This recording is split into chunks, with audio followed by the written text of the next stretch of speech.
Buenas tardes a todos los presentes en este nuevo congreso de la Diplomatura de Inclusión Escolar de la UNTREF que dirige Laura Kiel, a quien saludo, como a todo el equipo docente, y intentaré responder a la cuestión planteada por el título que lo convoca, efectos de la inclusión, porque efectivamente la inclusión no se resuelve con una voluntad de incluir, ni siquiera, por supuesto, con la garantía esencial para cualquier acción de este tipo, que es una ley, una política, unas leyes, una política de inclusión que garantice su realización en la enseñanza pública.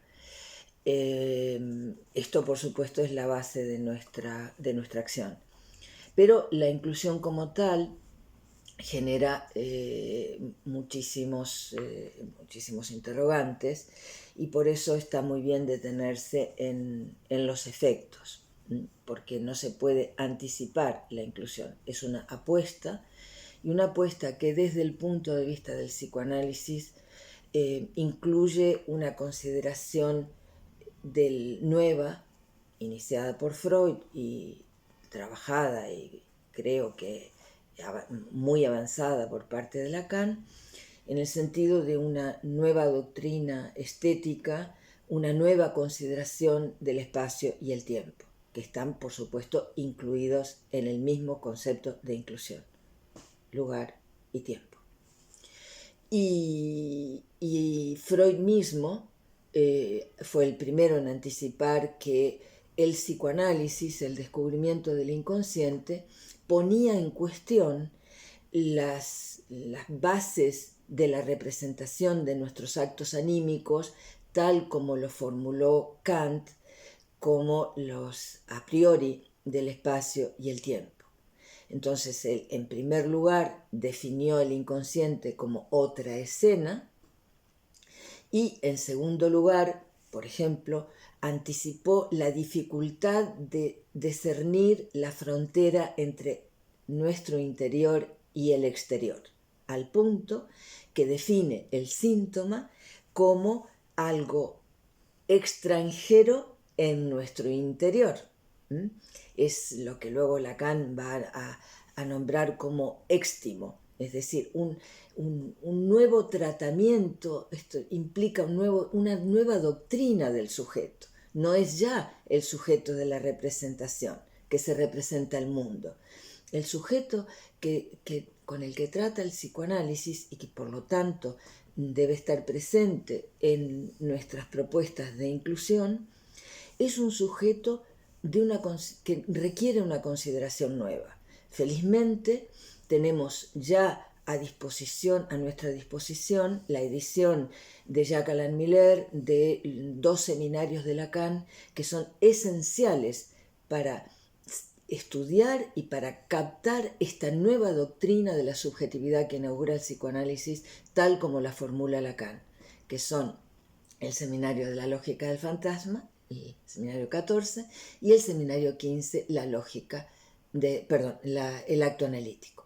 Y ahí tenemos el despliegue paso a paso por parte de Lacan de este nuevo sujeto que comporta la práctica del psicoanálisis. Desde ese punto de vista, desde ese discurso nuevo de la subjetividad, el surgimiento de un nuevo sujeto en el campo de la palabra, en el campo del lenguaje, no es solamente que se pone a hablar, que surge como identificándose a tales o cuales rasgos, sino que en el mismo movimiento en el que el sujeto se incluye en el lenguaje, en el discurso que lo preexiste, que adopta, podemos decir, su condición de ser hablante, en ese mismo movimiento excluye, rechaza algo. No podemos, por lo tanto, tratar la inclusión solo como la inclusión del sujeto en la palabra. Tenemos que considerar lo que lo incluye, pero también considerar lo que él o ella rechazan o excluyen en el mismo movimiento de hablar. Esta lógica es esencial a tener en cuenta en los efectos de la inclusión, porque nosotros podemos intentar alojar, incluir a alguien en una clase, en un grupo del que se trate, teniendo en cuenta que partimos de una previa exclusión, pero la cuestión fundamental es cómo incluir ese sujeto que comporta una exclusión de la que no sabemos nada. ¿Cómo lo podemos hacer? ¿Cómo dar lugar a lo que es opaco, a lo que no aparece como tal en la palabra? Puede ser que aparezca en los actos, en actos incómodos. Entonces, la apuesta será incluir al sujeto y sus actos incómodos de modo de hacer lugar de una manera nueva a ese sujeto, de tal modo que no se vea obligado a actuar esa parte que no es lenguaje, que Freud llamó pulsional, que Lacan denominó real y que no aparece como tal de una manera, podemos decir, muchas veces civilizada. Entonces, ¿cómo tratar esta manera de incluir? O a partir de esta nueva doctrina del sujeto, ¿cómo incluir a ese movimiento de lo que incluye al sujeto en el mismo movimiento que excluye algo? Tenemos una suerte inmensa porque hay una institución que trabaja en Burdeos a partir precisamente de estas premisas. Esta institución se llama non-lieu, o sea, no juega con el equívoco de non en francés, que es nombre y no.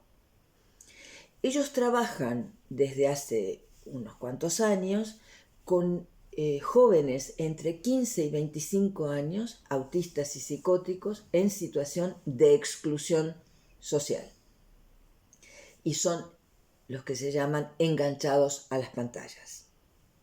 La acción de esta institución de Burdeos se destina a la inserción social de estos sujetos que están como tal excluidos del lazo social, excluidos del discurso social.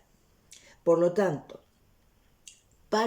el trabajo que hacen parte del detalle, del divino detalle que decía Miller, es decir, de aquello que lo engancha a la pantalla,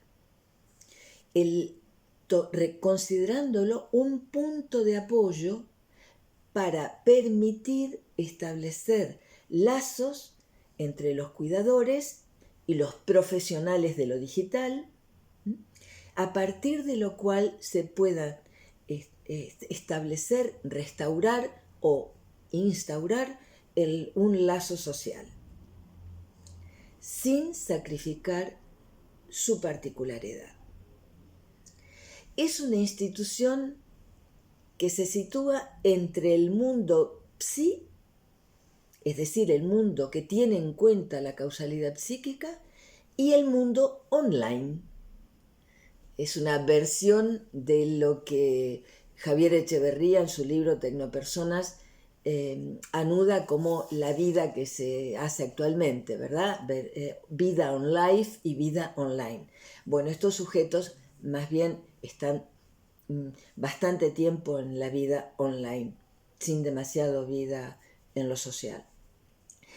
Ellos, a partir de la experiencia que han ido construyendo, pueden decir que es imposible prevenir con anticipación qué es lo que va a permitir la inserción social.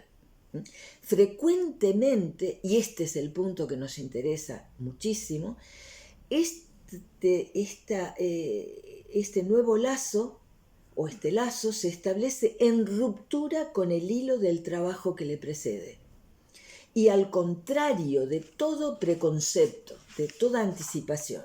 Por ejemplo, Juan, un joven esquizofrénico, practica intensivamente, 6 horas al día como poco, un juego en línea, un juego de tiro en línea. Y después de un año y medio de trabajo, que, insisto, ellos tienen un trabajo institucional en donde existen profesionales de lo digital y personas orientadas por el psicoanálisis lacaniano, los practicantes del discurso, deciden retomar el muchacho su formación en relojería. Y dice lo siguiente: estoy harto de jugar mi vida en cada partida. No voy a pasar mi vida detrás de un ordenador en esta oficina. Retroactivamente, el equipo pudo comprender que el significante relojería condensa elementos importantes en su estabilización: el silencio de la voz, la minuciosidad de la mirada, el control del tiempo y el prestigio del lujo. El acto de franqueamiento surge imprevisible, en ruptura con el hilo precedente. Muchas veces es así. En su caso es claro. En su caso, el hilo precedente fue establecer lazos con él a partir de los juegos en línea. Pero de manera imprevista, él un día tomó esa decisión. Ese lazo, ese modo de inclusión comporta una lógica, la de que estar en un sitio y a la vez no estar en él. Es decir, no es ser completamente transparente al otro.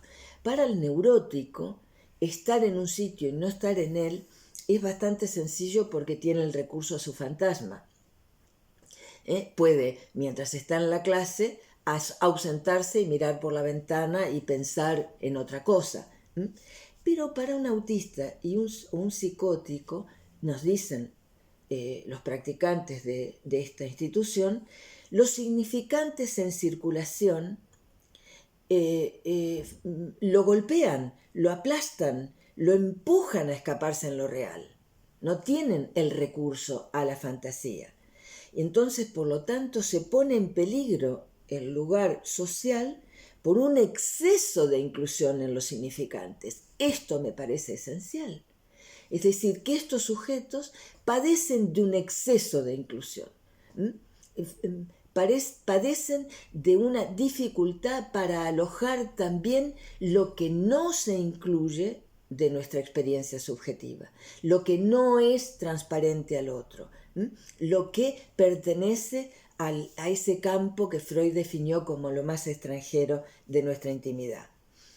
Ayudar a recomponer el velo, incorporar lo opaco, es lo no todo, lo que no todo se puede decir, se puede nombrar, se puede convocar en el campo de la palabra, lo que no se entiende, alivia, por lo tanto, hace soportable la presencia, es decir, la inclusión como tal.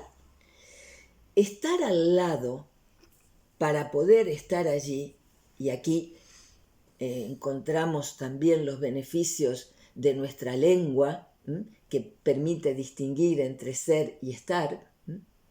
O sea, estar al lado para poder estar allí permite un tratamiento que es un punto decisivo en la inclusión, es decir, un lugar para el ser que es un lugar inédito, que es un lugar nuevo.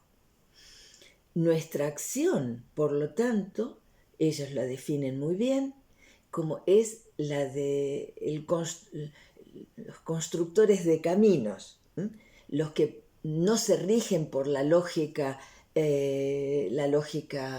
habitual de que A es igual a la identidad.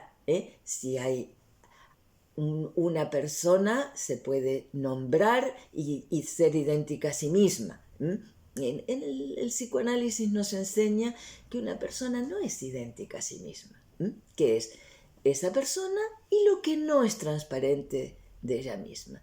En este sentido, vale mucho tener en cuenta nuestra experiencia de nuestra propia ajenidad, si me permiten.